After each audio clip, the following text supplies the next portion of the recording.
Косметолог маманмен сұхбат жасайтын боламыз. Көбіне қандай проблемамен келеді қыздар? Әйел адамдары. Крем жағыңыз, маска жасаңыз, уколдар салдырыңыз, массаждың әсері мүлдем бөлек. Қаншалықты табыс табады? Қаншалықты жақсы табыс табуға болады? Минутымыз, сағатымыз ақша тұрады. Сәлем достар, сіздермен әдеттегідей мамандық таңдау мектебі және бүгінгі видео чисто қыздарға арналған болмақ.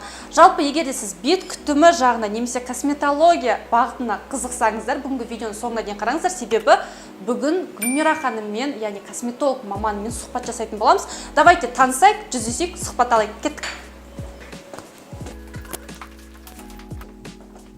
Сәлеметсіз, Гүлмира ханым, қалайсыз? Амансыз ба? Қалдайыңыз қалай? Жақсы. Енді бір жағынан мен өзіме процедура жасауға келдім, бір жағынан біздің оқырмандарымызға осы косметолог мамандығын таныстырып кеткіміз келіп тұр. Сонымен енді Гүлмира ханым, өзіңізді кішігірім таныстырып кетсеңіз, тәжірибеңіз, қандай маман иесіз? Қазір таңда 10-шы жылдан 11-ші жылға қарап жатыр. Тәжірибеме косметолог, массажист атты. Бірақ көп жағдайда қазіргі дамытып жатырған салам ол арнайы беттегі қазір қыз-келіншектердің көп сұранысына байланысты массажбен де көп айналысамыз. Енді ең алғашқы сұрақ, осы мамандықтың жалпы сұранысы қандай? Қаншалықты қазір сұранысқа ие мамандық? Бұл деген енді қазіргі кезде 70% сұранысқа ие маман. Өйткені мынау қазіргі заманға сай әрбір адам өзін өзі сұлуландыру, өзінің денсаулығын өзі жақсарту, өзінің күтім жасау керек екенін осы карантин бізге жақсылап түсіндірді. Соның үшін бұны енді дәрежесі қазірге 70% деп айтатын. Негізі біздің видеоларымызды көбіне жасөспірім қыздар көреді, қосымша студент қыздар көреді. Көбіне қандай проблемамен келеді қыздар? Әйел адамдары бет күтімі бойынша. Енді негізінде бет сұлулығы емес, тән саулығы керек қой. Сұлу бетті жасау үшін адамның денсаулығы біріншіден жақсы болу керек. Одан кейін барып біз сұлулыққа келеміз. Ал бірақ косметология дегенде көп адамдар жалпы енді түсіне бермейтін шығар, ойлайды тек қана сұлулық береді деп. Ол бірінші адамның бетінің киімі жоқ, күтімі бар. Осы күтімді бетке жасау керек. Соның үшін бетке күтім жасалған кезде біздің бет бөлігіміздің әрбір жері ішкі органдарымызбен құрастырылған. Оны енді неше жылдық оқыған тәжірибелерім, басқаларым дәлелдеп жатады. Көп адам қазір хабардар ол туралы. Соны адам өзің денсаулығын, сұлулығын күткен кезде ол адамда міндетті түрде сұлулық болады. Бет албап, тек қана косметологияға барып, оның бетіне жаңағы маска жасаңыз, уход жасаңыз, неше түрлі жаңағы массаждар жасаңыз, бірақ адамның өзінің ішкі структурасы дұрыс қалыптастырмаса, ол ешқандай көмектесе алмайды. Түсінікті. Сонда біз өзіміздің бетімізді дұрыстағымыз келсе, бірінші ішкі құрылысымызды дұрыстауымыз керек, содан кейін барып нәтиже көрсетіледі дейсіз ғой? Жоқ, ол да бар, бірақ тереңдетіп тоқталып кетейін. Біріншіден ұйқы дұрыс болу керек. Екіншіден дұрыс тамақтану керек. Үшіншіден спортпен айналысу керек. Төртіншіден көңіл-күй 100% әсер етеді адамға. Адам өзінің көңілі толмаған кезде, өзінің көңіл-күйінің дұрыс болмаған кезінде көптеген ауруларға шалдыға бастайды. Яғни әжімдердің түсуі, қарадақтардың пайда болуы, депрессия болып ұйқы басуы деген сияқты қазір өте ауқымды тақырыпқа айналды бұл. Пандемияның кезінде көп адамдар осымен страдать етті, шыны керек. Соның үшін осыларды біз қолға алатын болсақ, ол үшін мамандықтың қажеті жоқ қой. Әрбір адам өз үшін өзіне күресе алады. Осыны түсіндіргім келеді. Түсінікті. Енді сіздің кабинетіңізге барсақ, сосын ары қарай жалпы сұрағымызды жалғастырсақ. Әрине, жоғаршылық. Ендігі сұрақтарымыз енді косметология дегенде все-таки бір медицинаға қатысты мамандық ретінде көреміз. Қаншалықты осы маман иесі болу үшін медицинаны оқуымыз керек, немесе медицинаны оқымай-ақ белгілі бір курстарды оқып, ары қарай бір маман иесі өстіп бола аламыз ба? Енді қараңыз, медицинаны негізі білгеніміз дұрыс. Өйткені қараңыз, адам өзінің ішкі құрылысын білмей жатып, басқа біреудің құрылысына тиісуге қақысы жоқ. Бұл бірақ бізде қазір көп нәрсе жеңілдетілген.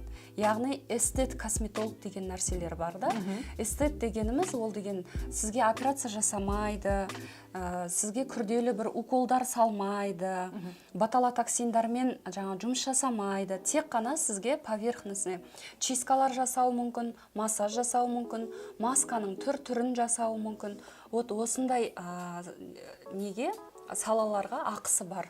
Ол деген оған медицинаның қажеті жоқ. Жалпы оған медицинаның қажеті жоқ. Ал егер енді өзіміз сияқты мен мысалға тереңіне түсіп кеттім ғой енді.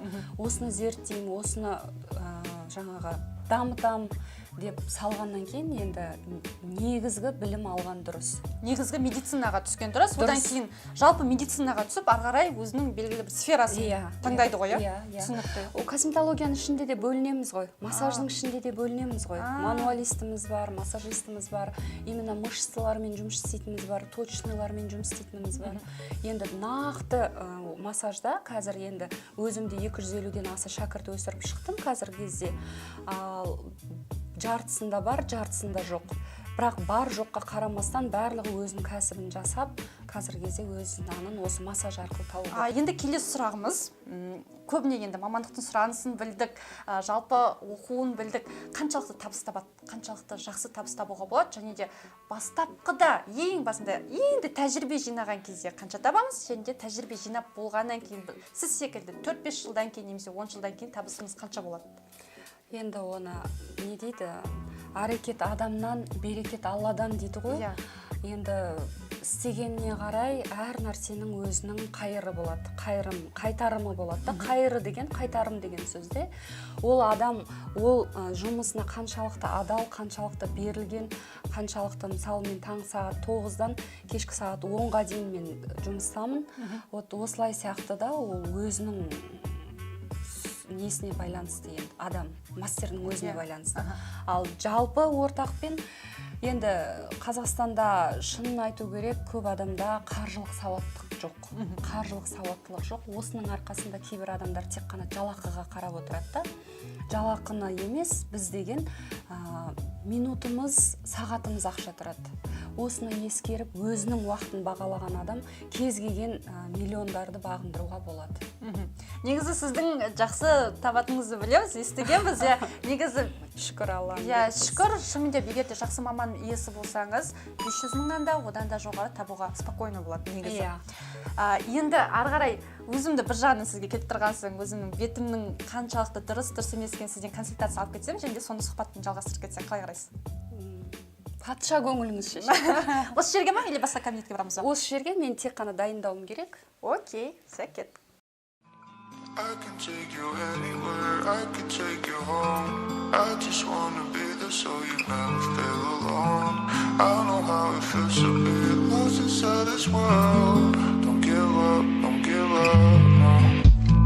I can take you anywhere, I can take you home. I just wanna be there so you never feel alone. I know how it feels to be lost inside this world. Don't give up. Көптеген қыз-келіншектердің сұранысы ол бетті ағарту процесімен көп келіп жатады. Бетті ағару процесі ол адамның мойын, желке бойынан басталады. Егер бізде мынау желке бөліктерімізді, мышцаларымызды трапеция деп аталады. Осыларды босатпайтын болсақ, біздің бетімізге қан жүрмеудің арқасында адам ешқашанда ағармайды. Крем жағыңыз, маска жасаңыз, уколдар салдырыңыз, массаждың әсері мүлдем бөлек. Anywhere I could take you home. I just wanna be there so you never feel alone. I know how it feels to be lost inside this world. Don't give up, no. I can take you anywhere, I could take you home. I just wanna be there so you never feel alone. Көп адамдар, көп қыз-келіншектеріміз өзіне өзі массаж жасай алады. Желкенің болсын, мойынның болсын, және құлақ асты, подбородник дейміз, қыздар. Көп біздің жасымыз келген сайын ол подбородникпен алысатынымыз анық. Осы процедураларды өздеріңіз үйде жасай аласыздар.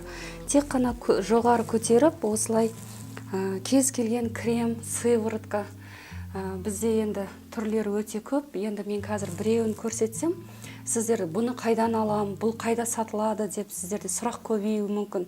Өзіңіздің үйіңізде қандай крем жағып жүрсіз, қандай уход жасап жүрсіз, қандай сывороткалар қолданасыз, сонымен жасай берулеріңізге болады.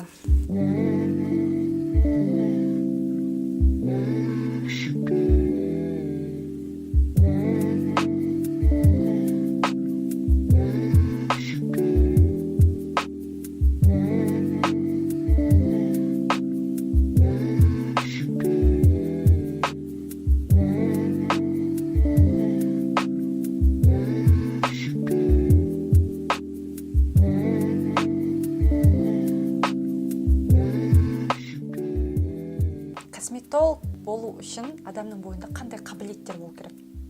Қандай нәрсеге бейім болу керек? Бейімділік ол уақытпен келетін нәрсе, тәжірибемен, сабырлық керек, өз жұмысын жақсы көру керек адам. Іздену керек, білім алу керек, сенімділікті күшейту керек. Осы қабілеттер болса, ол қалған нәрсе білім алған кезде көп нәрсені үйретеді мамандар. Мысалға, сіздің өзіңіздің қолыңыздан мен биоток прям жылылық сезіндім да, ол адамның бойына өзі туа біткеннен келе ма, әлде ол уақыт өте енді шыны керек, бұның бәрі айтып жатады. Иә.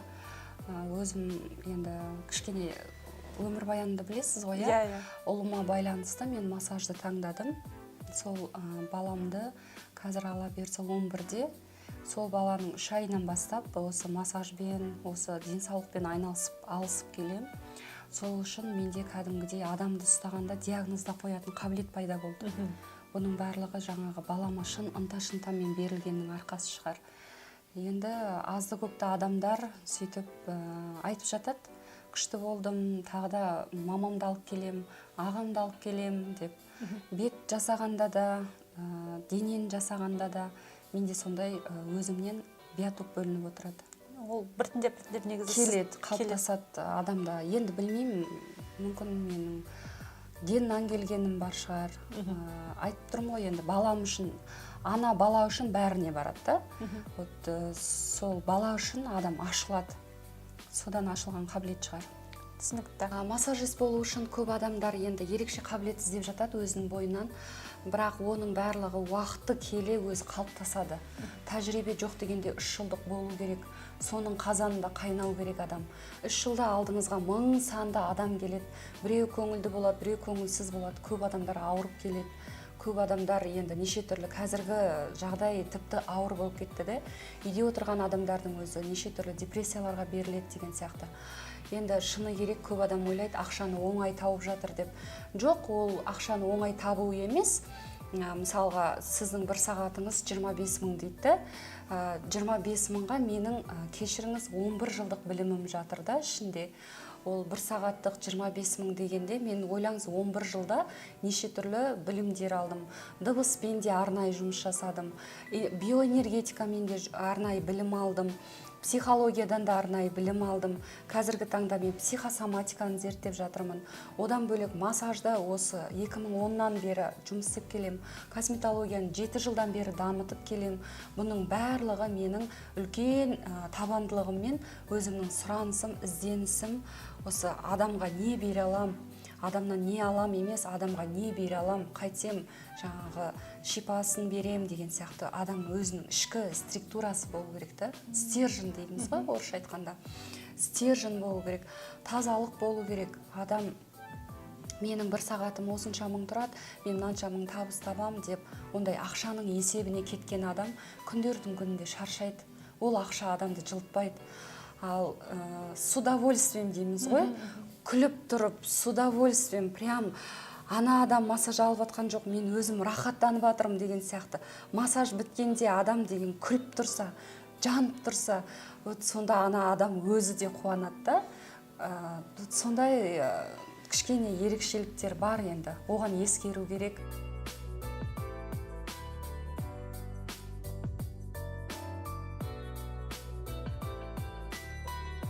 Соңғы сұрақтардың бірі, енді кез келген мамандықтың қиыншылығы болады, қызығы да болады.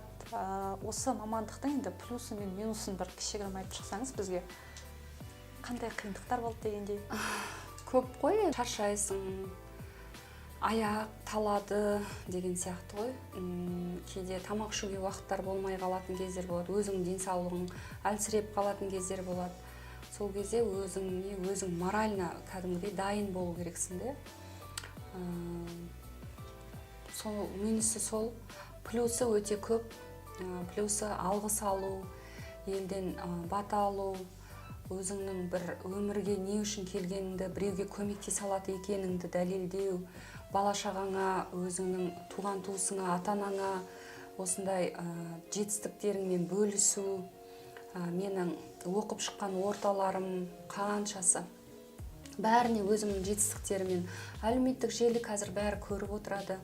Инстаграм желілерінде, Фейсбук, Ютуб арқылы қаншама шалғайдағы елдер көріп атады. Осының барлығы менің плюсым деп ойлаймын. Негізі осы жерде бір сұрағым келіп тұрған сұрақ, сіздерде көбіне гибкий график па? Өздеріңіз уақытты қоя аласыздар ма, әлде азаннан таңғы 9-дан кешкі 6-ға дейін деген белгілі? Енді мен тәжірибелі кәдімгідей бір массаж саласында енді азды көпті енді жетістікке жеткен адамбыз ғой. Мен өзімнің кәдімгідей командам жұмыс жасайды. Графиктің бәрін өзім қоям, өзім записіме келем, өзімнің адамдарымды өзім алам. Кейде администратор бөліктеріміз запис жасап жатады, өзімнен сұрап жатады. Гибкий график деп айтылу сол шығар, иә. Бірақ менде ылғида жаңа 9-дан бастап адамдар ертерек жазылуға тырысады. Өйткені қазір сабақтар онлайн.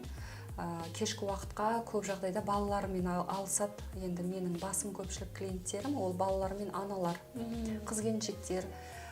Солардың сұранысы бойынша біз түске дейінгі уақытта менде всегда толық болады.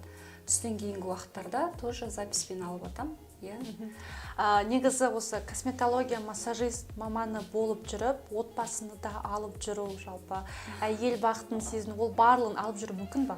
Әрине. 2 балапаным бар, 11-де, 14-де қызым қазір, иншалла шүкір, осы массаждың арқасында өсіп келе жатыр. Алла маған 2 баланы да сынақпен берді. 8 айлық балалар адам болды, шүкір деймін, Аллаға сансыз шүкір. Осы 2 баланың арқасында бүкіл медицинаны зерттеуге тура келді. Оның ішінде бұлшықеттерді дұрыс өсіру дегеніміз жаңағы массаж ғой. Осымен айналысуға кеп тірелдік. Сол үшін мен жан тәніммен, жүрегіммен оны жақсы көретінім сол. Алып жүруге болады. Ешқандай қиындық туғызбайды деп ойлаймын. Енді болады, кейде балалар ауырып қалып жатады, жиналысқа бару керек болып жатады. Бірақ бірінші орында отбасы тұру керек. Әйел адам үшін басты бақыт ол отбасы. Тағы бір сұрақ, жалпы косметология, массажист немесе косметолог ол қыздарға арналған сала деген рас па? Немесе ер адамдарда жұмыс жасай ма? Жоқ, бұл ешқандай жұмыстың қыз, ұл деген бөлімі болмайды. Мысалға мен бұны әйел екем, бұл менің мамандығым деген таңдау болған жоқ өзімде. Мен қайтсем, жаңа балаларға көмектесем, осы медицинаны, денсаулықты сауықтыруды, яғни химиялық қоспасыз сауықтыруды іздеген кездегі тапқан мамандығым. Ал менің шәкірттерімнің ішінде ұл балалар да бар. Кәдімгідей дәрежелі косметолог болған, дәрежелі массажист болғандар да бар. Ол адамның өзіне байланысты. Шахтада да әйел адамдар жұмыс істеп жүр. Көптеген біздің ер адамдарымызға арналған военный саласын алайық, МЧС-терді алайық, барлық жерде бізде женский батальондар жұмыс істеп жатыр. Вот, значит, ол адам өзі сол саланы өзіне таңдау етті деген сөз. Соның үшін бұл салада да ешқандай қыздыкі, ұлдыкі деген жоқ. Главный ынта керек. Мақсат керек, ынта керек, қабілет керек, жаңағыдай ғой. Ол ақырындап мен осы 2010-нан бастағаннан бері 2017 толық білімге арнадым. 2017 осы косметологияны қолға алған жылым. 2017, 2018, 2019, 2020 жақында мен осы қыркүйек айында аяқтап шықтым. Международный косметолог массажист атты сертификат алдым. Россиямен бекітілген жаңағы мировой неге шықтым. Оған дейін де золотой дипломдарыма дейін жаңа аяқтадым неше түрлі. Түсінгенім бойынша сонда әр жыл сайын үнемі даму үстінде болуыңыз керек. Бір мысалға 2010-да бір сертификат алдым деп қақиып қалсаңыз, ештеңе оқымасаңыз, ол кезде мүлдем клиенттерге де енді бір сөзбен айтқанда өте қарапайым сұрақтардың бірі де сіз 11 класста киген киіміңізді сіз студент болғанда кие алмайсыз ғой. Неге? Біріншіден модасы өтіп кетеді, екіншіден оның светі оңып кетеді, үшіншіден сіздің дене бітіміңіз өзгереді. Вот білім де дәл сондай, кез келген нәрсе жаңаланып жатыр ма, значит білімді де сіз жаңалап отыру керексіз. Біреу үшін емес, әр адам білімді өзі үшін алады. Соның үшін кез келген ортада мен мынандай қабілетті екенмін, менде алдында бір сұхбаттарымда болған, адамды ұстап диагноз қоям деген сөзіме көп адам хабарласты. Сіздің арқаңыз бар ғой, менде сондай атамда болған, әжемде болған деп. Мен құрметтеймін, мен түсінемін ол нәрсені. Бірақ ол нәрсемен адам емдеуге болмайды. Ол қазіргі заманға сай дүниелерді сіз білу керексіз. Біз қай заманда өмір сүріп жатырмыз? Соны түсіну керек. Қазіргі аурулардың да түрі көп. Неге? Өйткені біздің жейтініміз жастардың басым көпшілігі, өзіміз де студент болдық шыны керек қой енді. Автобуста жүріп нан жеу деген сияқтылар болды, енді мойындау керек. Ол кезде енді тамақтың басқаның уақыттың қадірін қатты түсінетін кез. Неше түрлі сусындарды да ішеміз, іштік те. Соларға байланысты адамда неше түрлі қазір аурулардың да түрі көбейді. Ескілікті заманымызда ол дүниелер болған жоқ. Соның ішінде оларда ондай ауру болған жоқ. Қазір шыны керек 14-15 жастағы балалары басым ауырды, аяғым ауырып тұр десе, ата-аналары таң қалады. Қалайша сен әлі жап-жассың, неге ауырасың деген сияқты. Олар ауру қалыпты, неге бұрын біз деген мектепке барып оқыдық. Бір жылдан бері қазір онлайн отырмыз. Тіпті бір оқушылар төсектен тұрмай сабақ орындап атады. Қан айналым жоқ. Әрине ода қан үйісіп бастайды. Бала деген секіру керек, бала деген жүгіру керек, ойнау керек. Оның барлығы денсаулығының қан айналымының жақсаруына алып келеді. Қан айналымы жақсы адамда ешқандай аурулар бола бермейді. Осыны ескерсек. Енді бір соңғы сұрақтардың бірі, біздің мысалға менің жасымдағы жасөспірім қыздарға жалпы бет күтіміне қандай кеңес бересіз? Не жасау керек? Мысалы косметиканы қалай дұрыс, косметика емес, жалпы бетімізді күткен кезде қалай тазарту керек деген секілді кішігірім ғана бір кеңес берсеңіз. Менің YouTube каналдарымда 18 түрлі пайдалы кеңестерім тұр. Үй жағдайында картоптың өзімен маска жасау, бананның өзімен сепкілді кетіру, пищевой содамен бетті тазарту деген сияқты қарапайым сіздің ас бөлмеңізде не кездеседі, сол нәрсемен бетіңізге күтім жасауға арналған арнайы түсірілімдерім бар. Соны көрсеңіздер сіздерге өте пайдалы болатын еді. Бір, неге оны мен түсірдім? Өйткені көп қыздар біле білместен гормондар қосылған, немесе неше түрлі қазір маркетинг пландар дамыған неше түрлі косметикаларымыз бар ғой. Осылардың кожасын тип анықтамай жатып, кез келген косметиканы қолдану арқылы өздері құртып алып жатады. Соның үшін бастапқы для начала дейміз, бастапқы тазару, бастапқы күтім сол ас бөлмеден басталса. Тіпті помидордың өзіне үстіне анау песок дейміз ғой, құм шекер, шекерді жағып бетіңіз тазартатын болсаңыз, сізде бір дермаңыз тазаратын пилинг жасауыңызға болады. Өте қарапайым. Мен бұның бәрін өзіме жасап көргем, эксперимент алғам, инстаграмдарымда да салынған. Отзывтар вообще керемет. Қанша адам жасады, соншасынан енді тип кожға қарай жасалған. Соны мұқият тыңдап жасасаңыздар. Бір жағынан қолжетімді, екінші жағынан ешқандай оның зияны жоқ. Өйткені ол жеп жүрген тағамдарға жатады. Ал енді шыны керек көп адамдар бірден көп результатқа жеткісі келеді ғой, тез нәтижеге шыққысы келеді. Ол үшін ұйқы дұрыс болу керек. Ұйқы. ұйқы дейтін кезде де ұйықтауға жатқан кезде де әсіресе қыз балаларға айтатын бірден бір кеңесім, мына бір бетпен жатуды қою керек. Адам тік жатып ұйықтауды әдетке айналдыру керек. Сол кезде көздің қисаюы, кейбір адамдардың қастың қисаюы, ауыздың қисаюы, вот соның барлығы бірінші құртылатын дүние ол бір бағытта жату болып саналады, әсіресе қыз балаларға. Мен бір бағытта жататын едім. Сізге де бір пайдасы тисін. Бір бағытта жатуды дұрыстау керек. Екіншіден, ұйқыны әйел адам 6 сағат қалыпты ұйықтау керек. Соның үшін қалыпты жағдай 6 сағат, қалай болса да. Тіпті 4 сағат ұйықтап қалып, 4 сағат қана ұйықтап түнгі түскі уақыттарда бір уақыт тауып жатсаңыз, 1 сағат ұйқының өзі де адамға пайдалы. Сол қыз балаларға айтатыным. Сосын дұрыс тамақтану керек. Көп қыз балалар бүйтіп айтады да, мен өзімді жақсы көрем, қалаған нәрсенің бәрін жегізем, алып берем, киіндірем деген сияқты. Бірақ адамды өзін жақсы көру ол тек қана тамақпен киіндіруден тұрмайды ғой. Ол дегеніміз керісінше сіз өзіңіз жақсы көретін болсаңыз, неге гамбургер жегізесіз? Оның зиян екенін сіз білесіз. Неге сіз кола ішкізесіз организміңізге? Оның зиянды екенін тағы да білесіз. Бұның өзі уже жақсы көруге жатпайды. Өзің жақсы көретін болсаң, ерте тұрасың, табиғи кашаңды пісіріп жейсің, сухофруктармен тамақтанасың, алмаңды жейсің қалыпты. Вот осы нәрсені дұрыс тамақтану, өзімді жақсы көрем, өзіме күтім жасай алам деп айтуға болатын еді. Екеуі екі түрлі бағыт.